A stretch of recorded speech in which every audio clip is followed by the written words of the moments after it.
Ayan, pag namoy mo na ang aroma niyan, pwede na isunod ang onion. And then also the tomatoes. Ayan.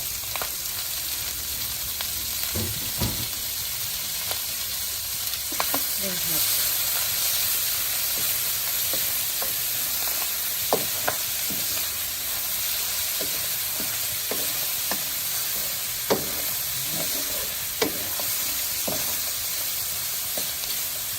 Isa lang natin hanggang ito ay lumambot yung tomato and then maging translucent yung onion.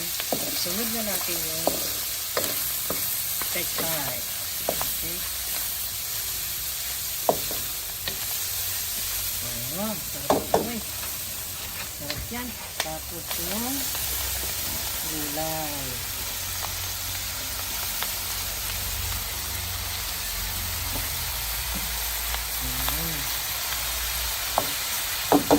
Then, low lang ang fire.